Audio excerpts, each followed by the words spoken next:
हम स्टार्ट करने जा रहे हैं प्रबंध के प्रकृति क्षेत्र और सिद्धांत। फर्स्ट क्वेश्चन है हमारा, इनमें से कौन प्रबंध में जेड सिद्धांत के प्रतिपादक हैं? तो कौन है हमारे? Abraham Maslow, Victor Vroom, William बेक्सकियर, एल्फ्रेड हजवर्ग या फिर विलियम आउची। तो वह है हमारे विलियम आउची, ऑप्शन ई।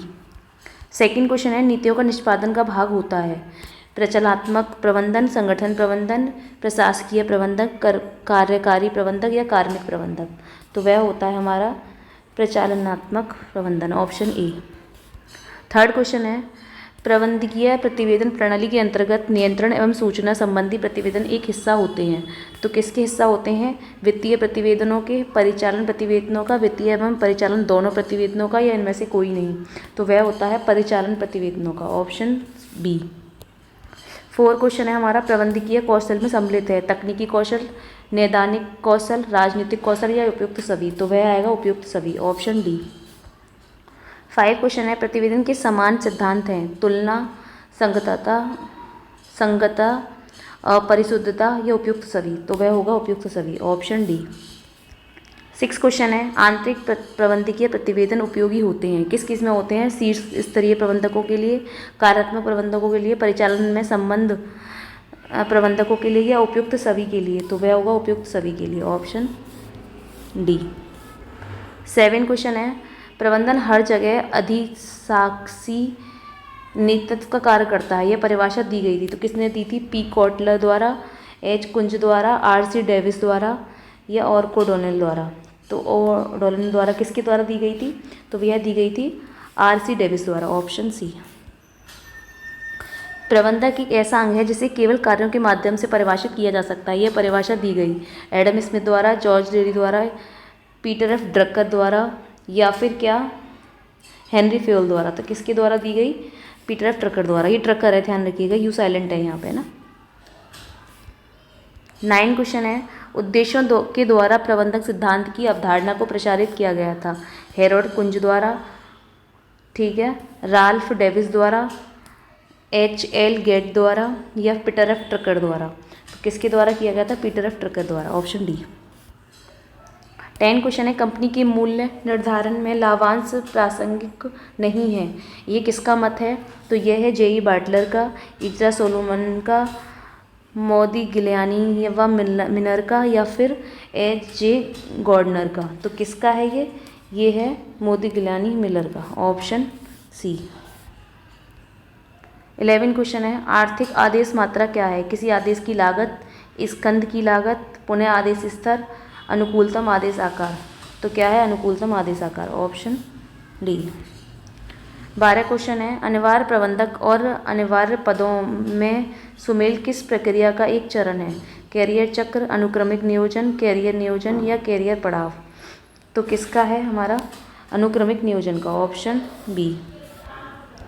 13 क्वेश्चन है, परिणामों को चरितार्थ करने के लिए निम्नलिखित में से सर्वाधिक लोकप्रिय उपागम दृष्टिकोण कौन सा है? अपवाद द्वारा प्रबंधन का, प्रतिशोतोषिक व्यवस्था का, उद्देश्यों द्वारा प्रबंधन का, परामर्शदाता द्वारा व्यवस्था का। तो वह है हमारा उद्देश्यों द्वारा प्रबंधन का, ऑप्शन सी। 14 क्वेश्चन है, प्रबंध है प्रशासन का पर्यायवाची, प्रशासन का अंग, प्रशासन सहित या इनमें से कोई नहीं। तो वह है हमारा प्रशासन सहित, ऑप्शन सी।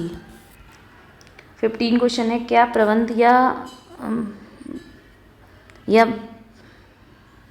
क्या है या क्या प्रबंध या प्रबंध है? तो क्या है वह हमारा प्रशासन का अंग है या प्रशासन का पर्यायवाची है, प्रशासन का अंग है या प्रशासन में सम्मिलित कर लेता है या उपयुक्त में से सही। तो वह प्रशासन को सम्मिलित कर लेता है, ऑप्शन सी। 16 क्वेश्चन है, प्रबंधन के कार्य के रूप में विपणन का आश्रय है नियंत्रण को विस्तृत सुविचारिता वितरण वाहिका का गठन करना जिसमें वस्तुएं उपभोक्ताओं तक पहुंच सकें या उत्पादों के उपभोक्ता तक वस्तुओं व सेवाओं के प्रवाह का निर्देशन करना या वर्तमान या संभाव्य उपभोक्ताओं की आवश्यकता की संतुष्टि एवं वस्तुओं व सेवाओं का नियोजन या उन्नयन या फिर वितरण करना या ग्राहकों को सुपुर्द करना जो वह चाहते हैं। तो वह क्या होगा हमारा? वर्तमान या संभाव्य उपभोक्ता की आवश्यकता की संतुष्टि एवं वस्तुओं या सेवाओं का नियोजन, मूल्यन या उन्नयन या फिर वितरण, ऑप्शन सी। 17 क्वेश्चन है, हजवर्ग में वृद्धि अभिप्रेरक आरोग्य विज्ञान सिद्धांत अनुसार आयोग घटक उत्तरदायी होते हैं। तो संतुष्टि की वृद्धि के लिए, असंतुष्टि में कमी के लिए, मजदूरी में कमी के लिए, उत्पादकताओं की में वृद्धि के लिए। तो वह होते हैं हमारे असंतुष्टि में कमी के लिए, ऑप्शन बी। 18 क्वेश्चन है, नियंत्रण के विस्तार के सिद्धांत का संबंध है नियंत्रण किए जाने वाले कर्मचारियों के वर्ग से, नियंत्रण होने वाले कर्मचारियों की संख्या से, कर्मचारियों के प्रबंधकीय स्तर से, इनमें से कोई नहीं। तो वह होगा हमारा नियंत्रण होने वाले कर्मचारियों की संख्या से, ऑप्शन बी। 19 क्वेश्चन है, अभिप्रेरक के 2 साधक सिद्धांत का प्रतिपादन किसने किया? पीटर ट्रकर ने, हजवर्ग ने, मैग्रेवर ने या मैस्लो ने? तो वह किया था हमारा हजवर्ग ने, ऑप्शन बी। देखिए जेड का फिर सिद्धांत आ गया, तो जेड का दिया था हमारा विलियम जी आउची ने, ये तो हमने पहले ही बता दिया था आपको। औपचारिक समूह के माध्यम से तथा उसके द्वारा कार्य संपादित करने की कला ही प्रबंधक है, यह परिभाषा किसने दी थी? पीटर ट्रकर ने, हेनरी फ्योल ने, हेरोज कोटज ने या फिर डब्ल्यू टेलर ने? तो हेरोज कोटज ने दी थी ये, ऑप्शन सी। एक समान व्यवसाय में साझेदारी फर्म में साझेदारों की न्यूनतम और अधिकतम संख्या कितनी है? तो न्यूनतम कितनी है आपकी? न्यूनतम देखिए 2, 7, 2, 10 या 2, 7, 50 या फिर 2। देखिए न्यूनतम 2 है और क्या है? अधिकतम 20 है, ऑप्शन डी होगा।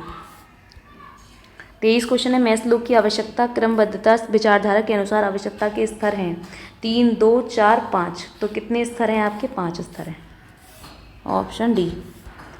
24 क्वेश्चन है, अभिप्रेरणा का जेड का सिद्धांत फिर आ गया, तो विलियम जी आउची ने। देखिए एक कहीं जगह उर्बिक भी दे रखा होगा, ठीक है, अगर विलियम जी आउची नहीं है तो उर्बिक होगा आपका आंसर, ठीक है।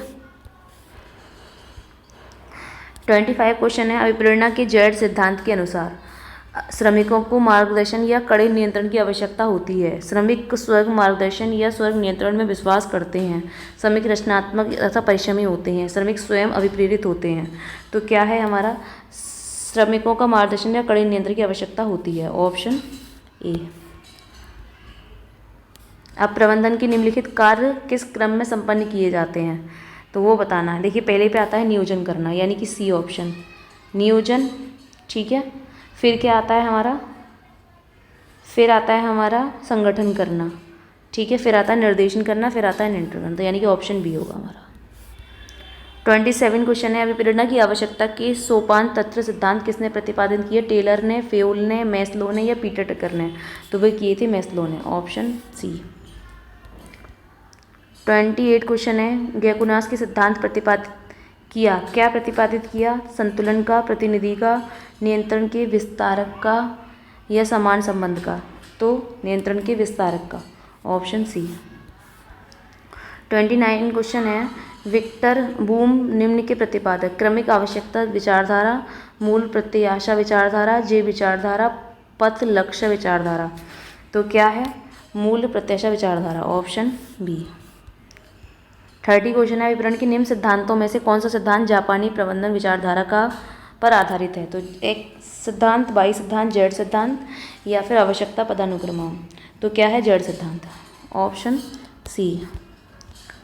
MBO तकनीक है संगठन के लक्ष्यों को व्यक्तियों के लक्ष्यों में विभाजन करने के लिए, अधिकारियों का प्रत्यायोजन करने के लिए, नियंत्रण का विस्तार परिभाषित करने के लिए, संगठन के उद्देश्यों को निर्धारित करने के लिए। तो क्या है हमारा? संगठन के लक्ष्यों को व्यक्तियों के लक्ष्यों में विभाजन करने के लिए, ऑप्शन ए। 32 क्वेश्चन है हमारा, हेनरी फ्योल ने निम्नलिखित सिद्धांत का प्रतिपादन नहीं किया था। किसका? आदेश की एकता का, संघीय शक्ति का संगठन अपवाद का सिद्धांत का या आदेश की क्रमिक श्रृंखला का सिद्धांत का? तो देखिए आदेश की एकता का भी किया था, उनके 14 सिद्धांत थे। आदेश की एकता का भी किया था जिसमें संघीय संगति का भी किया था, आदेश ये नहीं किया था आपका अपवाद का, ठीक है, ऑप्शन सी होगा आपका आंसर। 33 क्वेश्चन है, अभिप्रेरण की वाई विचारधारा की मान्यता क्या है? कि व्यक्ति स्वाभाविक कार्य करना पसंद नहीं करता। व्यक्ति तभी कार्य करता है जब उसे उत्पीड़ित तथा निर्देशित किया जाए। एक औसत व्यक्ति प्रेरणा का स्रोत नहीं हो सकता। व्यक्तियों में काम के प्रति घृणा नहीं होती। तो क्या होता है? व्यक्तियों में काम के प्रति घृणा नहीं होती, ऑप्शन डी। अभिप्रेरण के आरोग्य सिद्धांत का प्रतिपादन किया था मैली ने, हजवर्ग ने, मैग्रेवर ने, विक्टर बूम ने? तो क्या किसने किया था? हजवर्ग ने, ऑप्शन बी। 35 अपवाद द्वारा प्रबंध का सिद्धांत बताता है कि प्रबंधकों को बिना किसी अपवाद के हर चीज़ जांचनी चाहिए। अपवादों को केवल विशेष परिस्थितियों में ही स्वीकार करना चाहिए। अपना ध्यान उन अपवादों पर केंद्रित करना चाहिए जहां पर नियंत्रण टूट रहा हो या बिना किसी अपवाद के सुधारात्मक कार्रवाई करनी चाहिए। तो क्या करना चाहिए? अपना ध्यान उन अपवादों को केंद्रित करना चाहिए जहां पर नियंत्रण टूट रहा हो। Option C. 36 क्वेश्चन है। गेरकुनास के अनुसार यदि एक उच्चाधिकारी के 2 अधीनस्थ हैं उनमें संबंधों को कुल संख्या होगी 4, 5, 6, 7, तो क्या होगी हमारी 6। Option C. 37 क्वेश्चन से सतत अंकेक्षण विशेष रूप से आवश्यक है। किस में आवश्यक है? किसी भी व्यापारिक संस्था के लिए, छोटी संस्था के लिए, बैंकिंग कंपनियों के लिए, किसी भी निर्माण संस्था के लिए। तो किसके लिए? बैंकिंग कंपनियों के लिए। Option C.